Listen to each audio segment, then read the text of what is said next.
Our sacred text this morning is from the book of Luke, chapter 14, verses 1 and 7 through 14. On one occasion, when Jesus was going to the house of a leader of the Pharisees to eat a meal on the Sabbath, they were watching him closely. When he noticed how the guests chose places of honor, he told them a parable. When you are invited by someone to a wedding banquet, do not sit down at the place of honor in case someone more distinguished than you has been invited by your host. And the host who invited both of you may come and say to you, "Give this person your place." And then in disgrace you would start to take the lowest place. But when you are invited, go and sit down at the lowest place, so that when your host comes, he may say to you, "Friend, move up higher." Then you will be honored in the presence of all who sit at the table with you. For all who exalt themselves will be humbled, and those who humble themselves will be exalted. He said also to the one who had invited him, "When you give a luncheon or a dinner, do not invite your friends or your brothers or your relatives or rich neighbors, in case they may invite you in return, and you would be repaid. But when you give a banquet, invite the poor, the crippled, the lame, and the blind, and you will be blessed, because they cannot repay you, for you will be repaid at the resurrection of the righteous."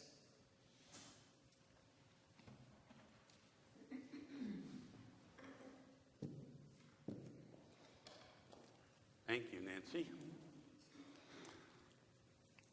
Now that was quite a story. Let's talk about how it starts off. What's happening in this story? At the beginning, the first verse, do you remember? What was Jesus doing? No. He had been invited to dinner at one of the leading Pharisees' homes on the Sabbath.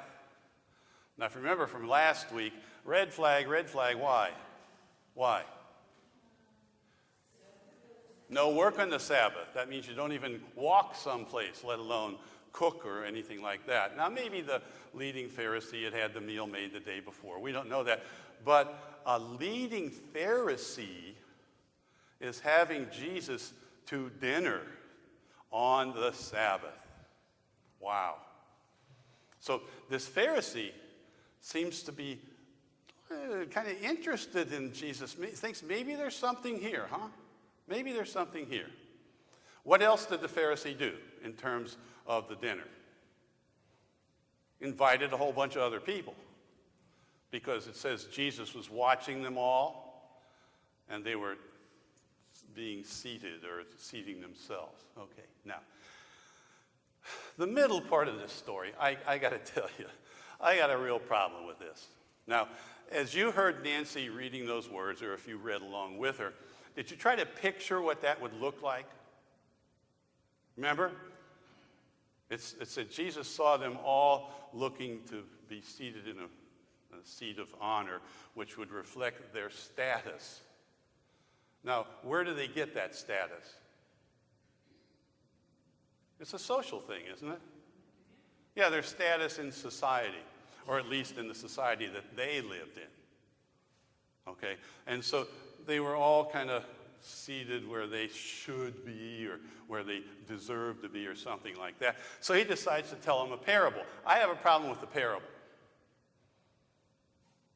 The parable says, well, what if you were invited to a wedding banquet, a party, but it's a sit-down dinner evidently at this one, and you sit at the place of honor at the banquet. Well, I thought that would be for the bride and groom. Evidently, they aren't coming to the wedding banquet. So the place of honor, what if you take the place of honor because you think that's probably your seat that day, and somebody of higher stature comes. Are you picturing this? So the host comes over and says, you have to get up and you walk with your head down, and another person takes your seat, and the only seat left for you is all the way down at the end of the table, huh? And you're disgraced, says the parable. Okay. Now, first of all, I have a problem with it because Jesus seems to be taking these things from social etiquette of the elite and saying, okay, here's how to do it better. Here's how to do it better. But maybe it's not quite so bad as I first thought, because maybe Jesus is thinking to himself, well, I'm going to play a game with them about their own problems, about their own elitism and things. But now he sets up something. What was it? What's he said? Instead of doing that and taking the seat of honor, what ought you do at a wedding banquet, he says?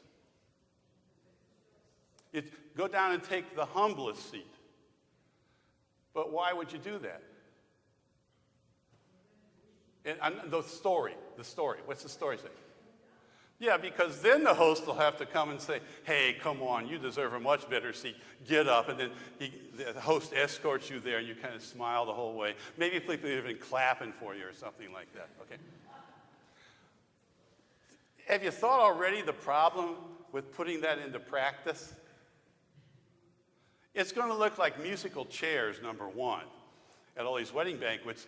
But there will be people who will camp out in front of the wedding reception place the night before so they can be the first ones to the end of the table.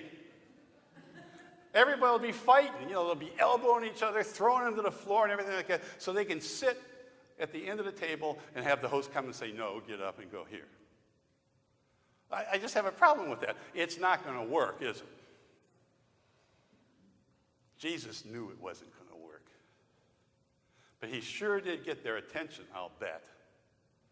Because I'll bet not one of the other guests at that meal that night, not one of them had ever thought of doing such a thing, of humbling themselves and sitting in just the end of the table. I'll bet not one of them had thought about it. And so that story to them, it wasn't silly like it was to me. I'm thinking, if you're going to do this, it's going to look like musical chairs at every meal. But no, he was shocking them. And then comes a profound saying in the middle of this parable, this teaching. It says, those who would exalt themselves will be humbled. Those who would humble themselves will be exalted, turning everything on its head. That saying seems to imply, doesn't it, that this parable is meant to turn society on its head, at least the society of the elite. Because there were no poor people, there were no crippled people, there were no blind people, there were no lame people, there were none of those people who in that society of that time were thought to have been bad people because their sickness was attributed to something either they or their parents must have done wrong. Okay, none of those had been invited to begin with. So we're talking about the elite, the ones who don't have problems, the ones who already are unable to think of themselves as better than others. And then he hits them with that, those who would exalt themselves will be humbled, whereas those who humble themselves will be exalted. Whoa, turning society on its head. Jesus does that a lot. Then, what a great guest that Jesus is. He turns to the host of the meal and basically tells him, you blew it. You invited all the wrong people to this meal. From now on, when you have a meal, don't invite your friends or the other rich people or all the elite of society. Don't invite any of them, because the game you're playing is that if you do that, then they got to invite you. And not only that, they got to have one more kind of shrimp as an hors d'oeuvre or something like that at their meal so they can one-up you. You know that society stuff, Let's compare wedding receptions. What did they have at that one? Ooh, really? Maybe I'll have to have a little bit more at mine. I'll have some hot hors d'oeuvres instead of just cold hors d'oeuvres. You can tell why I didn't like weddings very much in 45 years of ministry. But seriously, Jesus turns to the host and says, from now on, since you haven't done it right at this meal either, invite who? There's a list of people. Poor, the blind, crippled. Yep. Invite those who never get invited anywhere. Invite them. Wow. And nobody else in your society is going to argue about, well, I had a better dinner for the poor than you did. They aren't. They aren't. You know, where are you going to get your thanks? Because he knows through this guy's head is going, well, wait a minute. You're asking me to step completely out of this societal thing I worked so hard to be in. I inherited from my parents, all this kind of stuff. I'm not going to have any friends anymore if I invite the riffraff into my house every weekend. They'll get an injunction against me or something like that. Seriously, are you really asking me to do this? What's in it for me? What's the answer to that? What's the reward? It says, you will be able to participate in the resurrection of the righteous. Now, that's an unusual phrase. You don't find it in a whole lot of places in Scripture. The resurrection, first of all, brand new life. But who gets it? The righteous. Now, righteousness had a certain meaning in those days. It meant a person who unquestionably followed the law, the Jewish law. It meant a person who unquestionably was charitable, gave to both of the tithes that were required by the Jewish faith, the tithe to the temple and the tithe to the poor. It meant someone who everyone looked at as a person who was faithful. In other words, a person who tried to live their lives in God. That's what righteous meant. So Jesus is telling this host of the dinner, who is probably mad as all get out at him by now, that, do what I'm telling you, and you get out of this, you're going to live forever. You're going to be part of the resurrection of the righteous. So what else is he telling the host of the meal? Yeah, at this point, you aren't righteous. This is not a righteous meal. You only had me here. Jesus did it. You only had me here because I'm saying some things that people say are amazing, and you think maybe there's something in this you ought to listen to. Well, listen to me. You gotta pretty much jettison everything. You gotta become a new person. Use your wealth to feed the hungry, the poor, everything like that. Now see, this is a pretty radical parable, especially for the people of the time when Jesus was in his ministry, what they would have heard from a teaching like this.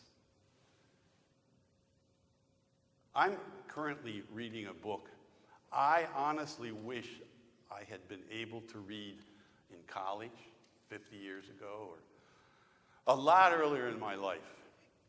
It's explaining myself to me. It's also explaining my family to me. You know what the title of this book is? And I commend it to all of you. You're going to laugh when you hear the title. Hillbilly Elegy. Honestly, Hillbilly Elegy.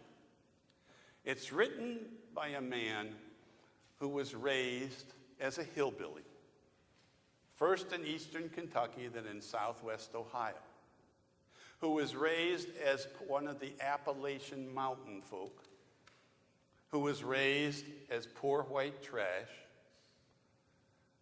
Who ended up going to Yale Law School.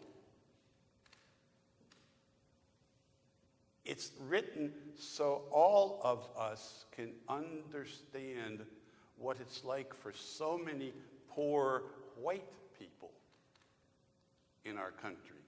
He did not write it, by the way, because he doesn't like Black Lives Matter. He didn't write it for that reason. But he recognizes what's happening in the Rust Belt. You've heard that term, the Rust Belt. You know what that is? It's where all the steel mills have closed. And even some of the auto companies become so automated that they don't need people to work in them anymore. The coal mines are running out or being closed for safety issues.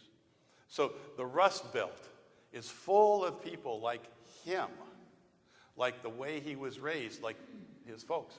He didn't ever understand until he got away from it why marriages broke up so much, why girls got pregnant and had their first child at the age of 14, why the only way that mom and dad ever could talk to each other was screaming at each other, why so many men were so lazy. This book is talking to me because it's telling me about my extended family. I finally have started to understand why it's so hard for somebody like him to go out and succeed, because you're afraid. You're afraid, you don't know what it's like, you've never seen it work before, and you're always ready for somebody to pull the rug out from underneath you. So you just don't do it. You know? There's no job, so what's the use of looking for one? Well, there are jobs. But you'd have to do something that you'd never done before, that you don't right now know you can do. You'd have to set yourself up for possible failure, and nobody wants to do that. This is a wonderful book, Hillbilly Elegy. Did you know that in the 1800s, the fairly early 1800s, in our country, we still treated people with disabilities as if they had done something wrong, there was something a little bit dirty about them, or their parents, maybe they were being punished for what they had done badly. Did you know that? Did you? You weren't even a second-class citizen. You were pretty much supposed to stay out of sight. Did you know that there was a hymn book written back then called the Invalid's Hymnal? Did you know that? Yeah, because it had songs in it that people who were crippled or blind or poor or on the outskirts of society, they would have songs to sing that spoke to them, spoke for them, that they could sing and understand, and it gave them a reason to want to live their lives with God. Because at least maybe God had a place for them that wouldn't treat them that way. There was really something called the Invalid Hymnal. Do you know how many people feel like they aren't worth anything? Do you? I hope you don't. Because it's really sad. It's downright frightening how many people wake up every day convinced they're worth nothing. It's hard to get out of bed when you feel that way about yourself, you think that way about yourself, let alone go to work. Let alone go to work at something that's probably not much fun, might be really killing your back or your arms or whatever, or so boring you can hardly stand it, and yet it would be an income. It would get you maybe not very far out of poverty, but a little, you know. It's really hard to live when you're like that. And there are so many people now like that. Any politician that promises some of those people in the Rust Belt, I'm going to bring back your jobs, is not only a flat-out liar, but has no understanding what it's like to wake up as one of those people. I mean that serious. They have no idea what it's like to wake up as one of those people. And most of us don't either. Okay? A lot of them are coming Thursday nights to this building. That's not the only person that walks through our door on Thursday night, but many of them are those persons. And do you think that it's possible that maybe after a while, after they come a whole bunch of Thursday nights and they're treated just like everyone else? In fact, somebody asks them where they'd like to sit before they sit down. Do you think that maybe they might be able to think a little differently about life? Did you ever think of that?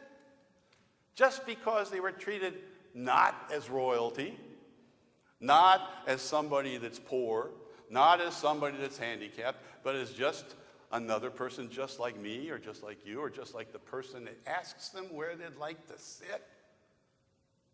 What a difference that can make over time. It happened the first one, but I know they're just going to start treating me like trash because everybody else does, and we don't. Oh, my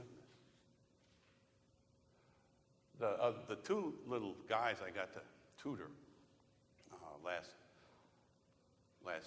school year, I'm going to try tutoring again this year, but I hope I don't get those two. I'm just not good at chasing them around and making them sit down. But anyway, I didn't want to care about their circumstances. I just wanted to be helpful to them with their homework. And it wasn't long until both of them told me about their life, even though I hadn't asked. They were testing me, I think, now, especially since I've read this book. Now, neither of them, by the way, is a hillbilly like I was.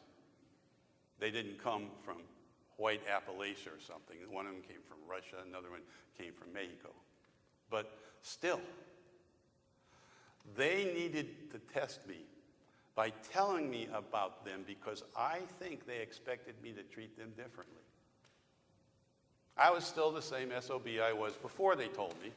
So they didn't have to worry that, oh no, I've ruined things for myself because I was still as mean as before. But seriously, it hits me. They didn't just do it because I was such a nice guy or something like that. They needed me to be able to know that and still care about them.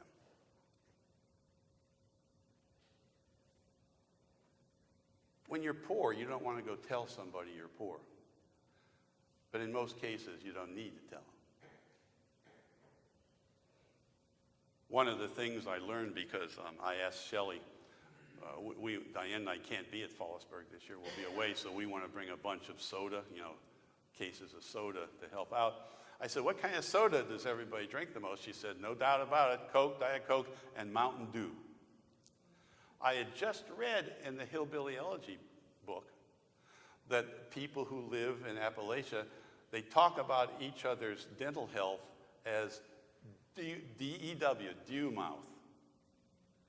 Because when they're kids, they drink so much Mountain Dew that their teeth rot out. Isn't that something? Isn't that something? Now,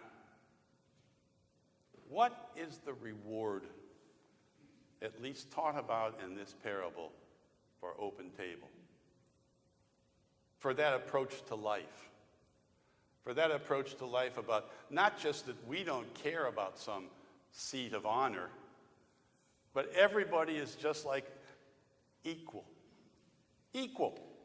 That doesn't mean it would be right to treat a poor person as if they weren't poor and say, let's go out and split the tab at the Flat River Grill or something like that. Mm-mm. But it would be okay for us to know this poor person as poor as they are, because we don't see them as a poor person. We see them as a person who is poor. Does that make sense? Do you understand that's what open and affirming is? When we say we're open and affirming, we say we reject every label you want to offer us. We reject them all. If a gay person comes here and wants to join, we don't have a gay member. We have a new member. Period. End End of discussion. Same with poor, same with blind, same with crippled, same with just plain so dejected about life they could hardly get out of bed in the morning. When they come to us, we share their common lot, as our statement of faith goes. And by doing that, sin and death are conquered. And life itself is renewed. The resurrection of the righteous isn't just for the righteous. The new life turns society, as we all know it, on its head. It rejects the status stuff. It rejects that. It just says we all care equally about everyone else. It is never easy, but once you do it, you have learned about the reward. The writer of our final hymn today wrote it in, I think it was the 1830s, around about then. She was the one who compiled the invalid hymnal. She was blind and had been treated as a blind person all of her life. She never got to do much of anything. People said, oh, you poor person, they'd bring her food or something, but that was it. But she found that in the Christian life, that she counted just as much, and she wrote the song that we're going to sing. It's number 207 in the hymnal.